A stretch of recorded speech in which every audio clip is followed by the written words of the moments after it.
Good morning students. Online classes में आपका स्वागत है। लास्ट क्लास में अपन ने किया था समस्थानिक, आइसोटॉप, समभारिक, आइसोबार, सम इलेक्ट्रॉनिक, आइसो इलेक्ट्रॉनिक और आइसोस्टर। आज अपन करेंगे इनमें लास्ट आइसो डाइफियर्स। तो देखिए आइसो डाइफियर्स क्या होते हैं। वे स्पीसीज जिनमें न्यूट्रॉन तथा प्रोटॉन की संख्या का अंतर समान होता है।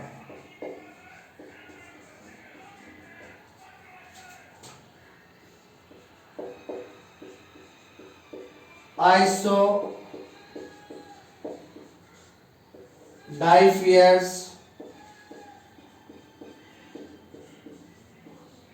कहलाते हैं। तो यहां पे क्या समान होगा? न्यूट्रॉन और प्रोटॉन की संख्या का अंतर।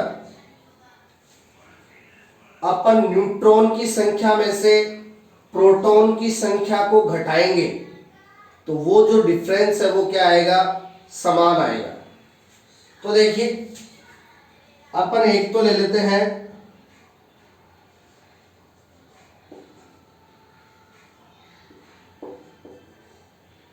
यूरेनियम का परमाणु। यूरेनियम का परमाणु क्रमांक कितना होता है? 92।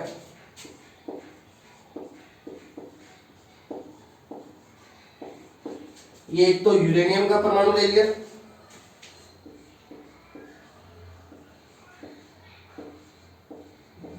और एक अपन ले लेंगे थोरियम का परमाणु।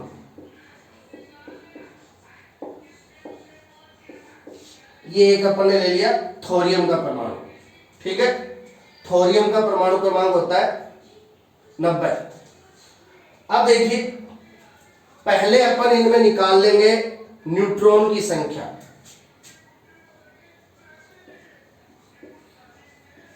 पहले इनमें अपन क्या निकाल लेंगे? न्यूट्रॉन की संख्या निकाल लेंगे। तो न्यूट्रॉन की संख्या कैसे निकाली जाती है? जो द्रव्यमान संख्या है उसमें घटा देते हैं क्या? परमाणु क्रमांक। द्रव्यमान संख्या में से क्या घटा देंगे? परमाणु क्रमांक घटा देंगे। तो देखिए यहां द्रव्यमान संख्या 235 और इसमें से परमाणु क्रमांक घटा देंगे 92। तो ये न्यूट्रॉन की संख्या आ जाएगी 143। ठीक है, अब यहां पे आइए थोरियम में क्या निकालेंगे? न्यूट्रॉन की संख्या। यहां पे भी द्रव्यमान संख्या में से घटा देंगे परमाणु क्रमांक को। तो द्रव्यमान संख्या 231 और परमाणु क्रमांक 90। तो यहां न्यूट्रॉन की संख्या आएगी 141। ठीक है, तो ये अपन ने किसकी संख्या निकाल ली? न्यूट्रॉन की संख्या। यूरेनियम में आई 143, थोरियम में आई 141। ठीक है, अब अपन प्रोटॉन की संख्या ले लेंगे। अब देखिए प्रोटॉन की संख्या है वो बराबर होती है किसके? परमाणु क्रमांक के। अपन ने बताया था प्रोटॉन की संख्या परमाणु क्रमांक के क्या होती है? बराबर होती है। तो यहां परमाणु क्रमांक 92, तो इसमें प्रोटॉन हो जाएंगे 92। यहां परमाणु क्रमांक 90, तो इसमें प्रोटॉन हो जाएंगे 90। अब आइसो डाइफियर्स में क्या समान होता है? अपन ने लिखा न्यूट्रॉन और प्रोटॉन की संख्या का अंतर, है ना। तो अब अपन क्या करेंगे? जो न्यूट्रॉन की संख्या है उनमें से माइनस कर देंगे प्रोटॉन की संख्या को, है ना। अब अपन न्यूट्रॉन और प्रोटॉन की संख्या का क्या निकालेंगे? अंतर निकालेंगे, जो कि दोनों में क्या आएगा? समान आएगा। देखिए यूरेनियम में न्यूट्रॉन कितने आए? 143 और यूरेनियम में प्रोटॉन कितने आए 92 92। अब इसका जो अंतर है वो आएगा 51 ठीक है। अब थोरियम में अपन न्यूट्रॉन और प्रोटॉन की संख्या का अंतर निकालेंगे। तो यहां पे देखिए न्यूट्रॉन 141 प्रोटॉन 90 और ये अंतर भी कितना आएगा 51 आएगा। तो आप इन दोनों में देख सकते हो कि न्यूट्रॉन और प्रोटॉन की संख्या का जो अंतर है वो दोनों में क्या है समान है, इसमें भी 51 और इसमें भी 51। और ऐसी स्पीसीज जिनमें न्यूट्रॉन और प्रोटॉन की संख्या का अंतर समान होता है वो क्या कहलाती है आइसोडाइफियर्स कहलाती है। ठीक है, तो ये आपका हो गया आइसोडाइफियर्स।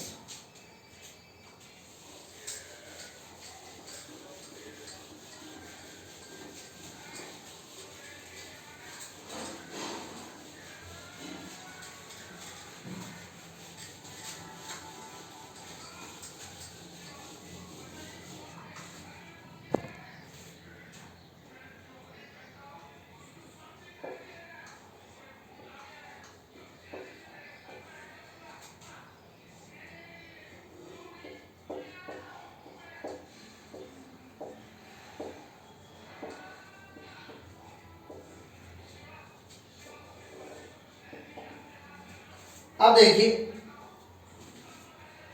अपन को पता है कि दो या दो से अधिक परमाणु मिलकर क्या बनाते हैं अणु बनाते हैं। दो या दो से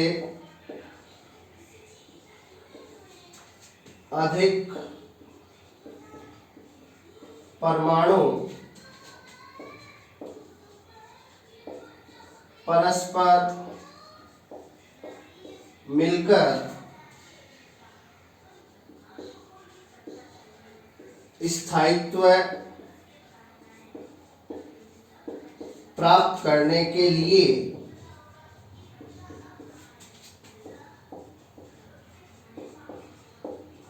अणु का निर्माण करते हैं।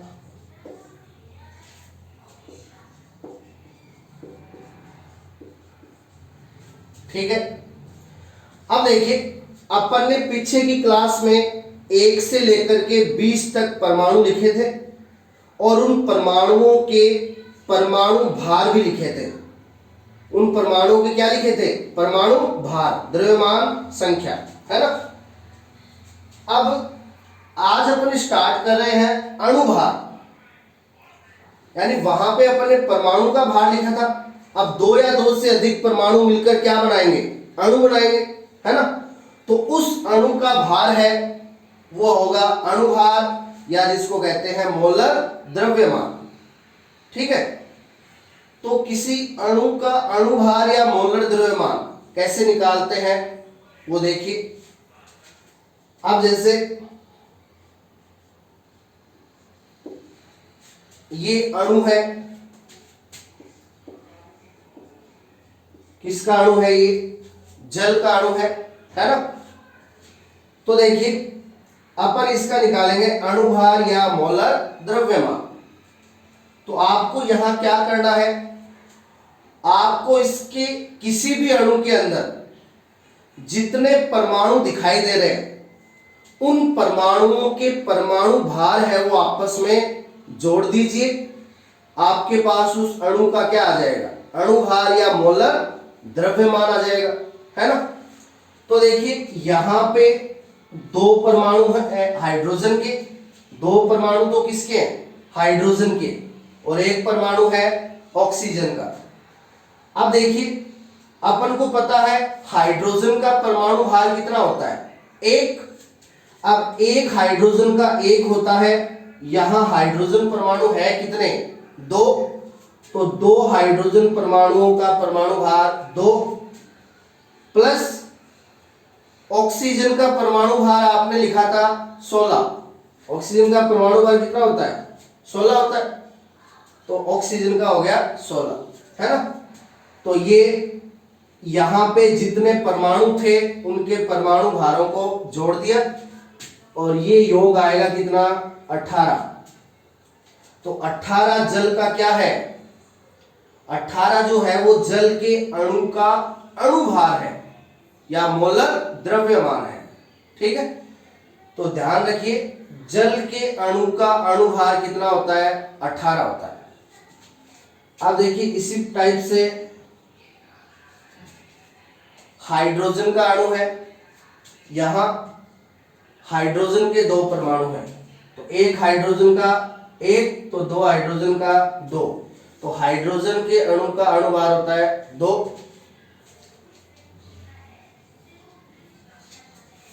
N2 ये नाइट्रोजन का अणु है ना। अब एक नाइट्रोजन के परमाणु का परमाणु भार होता है 14, तो 2 नाइट्रोजन है तो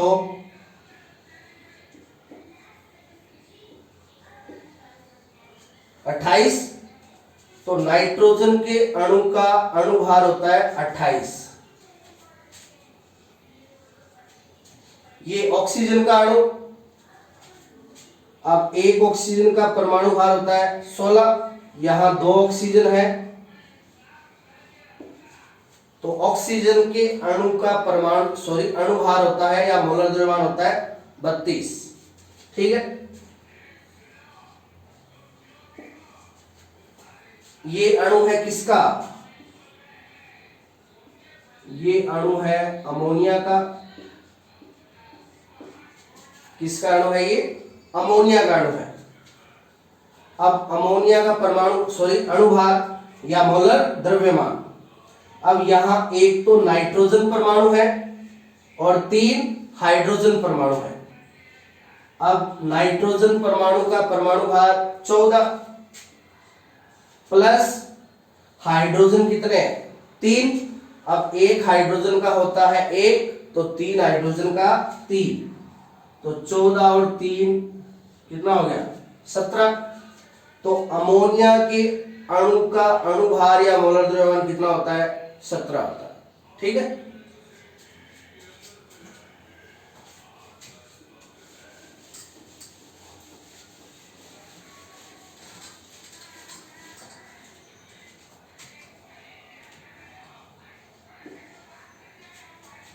HCl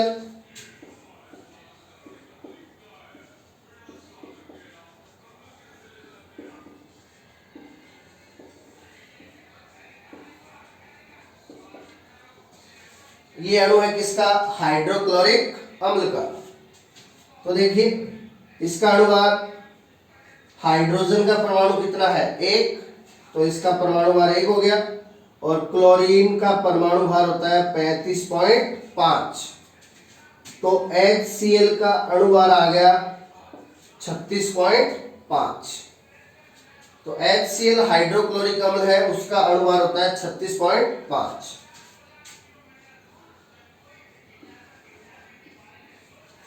H2SO4 ये अणु है किसका, इसको कहते हैं सल्फ्यूरिक अम्ल। किसका अणु है ये, सल्फ्यूरिक अम्ल का। अब देखिए सल्फ्यूरिक अम्ल में 2 हाइड्रोजन, तो 2 हाइड्रोजन का हो गया 2 प्लस सल्फर है, तो सल्फर का परमाणु भार होता है 32। ठीक है, ऑक्सीजन कितने हैं 4, अब एक ऑक्सीजन का 16, अब 4 ऑक्सीजन तो 4 से गुणा कर दीजिए, तो 4 ऑक्सीजन का आ जाएगा कितना 64, है ना। तो इसको अपन टोटल करेंगे 2 प्लस 32 प्लस 64, तो ये आएगा 98।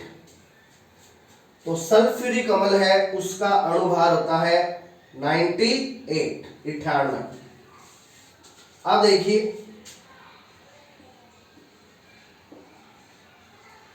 HNO3 होता है नाइट्रिक अम्ल। जो आप तीनों देख रहे हो HCl, H2SO4, HNO3, ये तीनों प्रबल अम्ल होते हैं। तीनों क्या होते हैं? प्रबल अम्ल होते हैं। अब देखिए HNO3 हाइड्रोजन का 1 प्लस नाइट्रोजन का परमाणु भार कितना होता है? 14। अब ऑक्सीजन कितने हैं? 3 है। अब एक ऑक्सीजन का 16 और 3 है तो 3 से गुणा कर दीजिए। अब एक ऑक्सीजन का 16 तो 3 का 48। ठीक है। अब देखिए 48 प्लस 14 62 प्लस 1 63। तो HNO3 नाइट्रिक अम्ल का अणुभार कितना होता है? 63 होता है।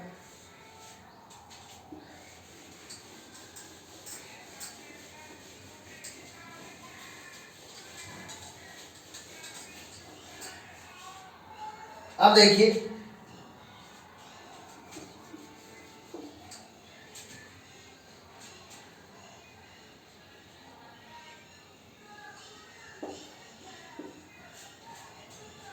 H3PO4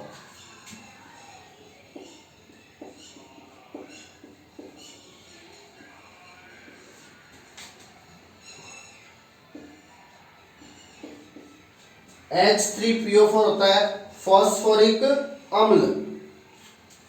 अब देखिए फॉस्फोरिक अम्ल का अणुभार 3 हाइड्रोजन का 3 हो जाएगा। फॉस्फोरस का होता है 31 और एक ऑक्सीजन का 16। तो 4 ऑक्सीजन है तो 4 ऑक्सीजन का 64। अब 64 प्लस 31 प्लस 3 तो ये आएगा 98। तो फॉस्फोरिक अम्ल है उसका अणुभार कितना होता है? 98 होता है।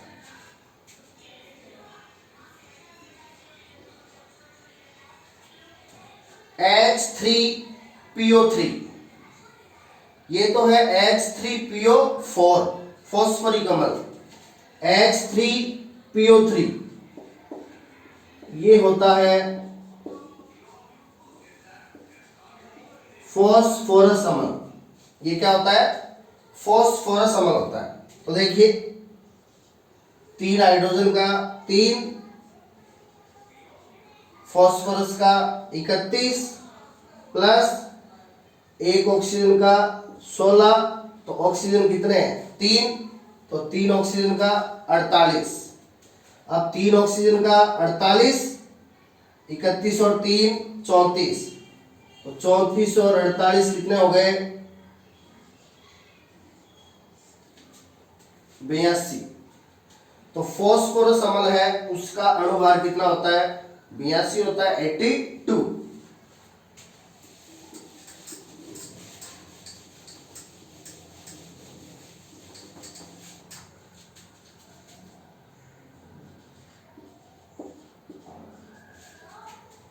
NaOH सोडियम हाइड्रोक्साइड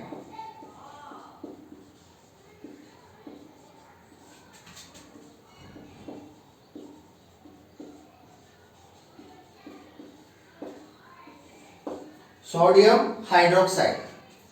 अब देखिए सोडियम के परमाणु का परमाणु भार 23 प्लस ऑक्सीजन 16 प्लस हाइड्रोजन 1। तो इनका टोटल आएगा कितना? 40। तो सोडियम हाइड्रोक्साइड का अणुभार कितना होता है? 40 होता है।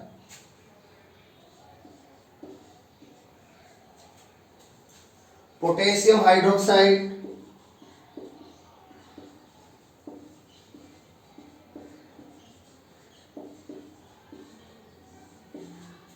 अब देखिए पोटेशियम है, पोटेशियम का परमाणु भार 40, ऑक्सीजन का 16, हाइड्रोजन का 1।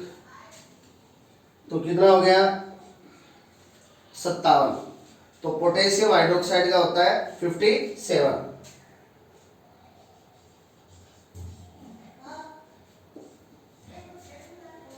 Magnesium hydroxide MgOH2।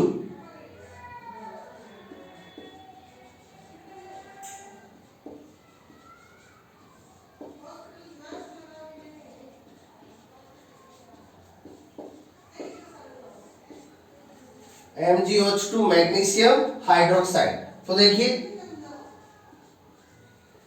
मैग्नीशियम का 24 प्लस ऑक्सीजन कितने हैं? 2, एक ऑक्सीजन का 16, तो 2 ऑक्सीजन का 32, और हाइड्रोजन भी कितने हैं? 2, तो 2 हाइड्रोजन का 2। ठीक है, तो देखिए 32 और 2 34, 34 और 24 58। तो मैग्नीशियम हाइड्रोक्साइड का कितना होता है? 58 होता है।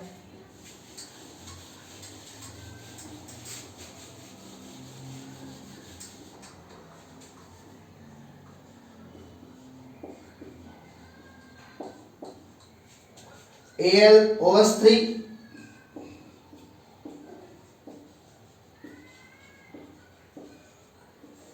एल्यूमिनियम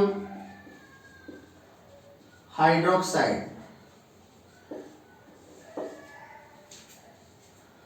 अब देखिए एल्यूमिनियम का 27, एक ऑक्सीजन का 16, तो 3 ऑक्सीजन का 48। ठीक है, एक हाइड्रोजन का 1, तो 3 हाइड्रोजन का 3। ठीक है, अब देखिए 48 और 3 51, 51 और 27 78। तो एल्यूमिनियम हाइड्रोक्साइड का अनुभार होता है 78।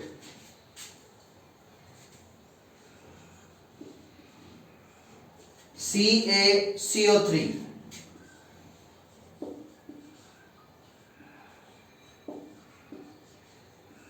Calcium carbonate, CaCO3 calcium carbonate. तो देखिए कैल्शियम 40, कार्बन का 12, एक ऑक्सीजन का 16, तो 3 ऑक्सीजन है तो 48। तो 48 और 12 60, 60 और 40 100। तो कैल्शियम कार्बोनेट का होता है 100। C6H12O6, C6H12O6। ठीक है, अब ये फॉर्मूला है किसका? ग्लूकोज का। C6H12O6 किसका फॉर्मूला है? ये ग्लूकोज का फॉर्मूला है। अब देखिए इसका एक कार्बन का 12, कार्बन कितने? 6, तो 6 कार्बन के लिए 12 के अकॉर्डिंग 12 इंटू 6 72, प्लस हाइड्रोजन कितने? 12, एक हाइड्रोजन का 1, तो 12 हाइड्रोजन का 12। ठीक है, एक ऑक्सीजन का 16 है ना, तो 6 ऑक्सीजन का 96। ठीक है, अब इनको टोटल करेंगे तो आएगा 180। तो ग्लूकोज है, ग्लूकोज का अणुभार कितना होता है? 180 होता है।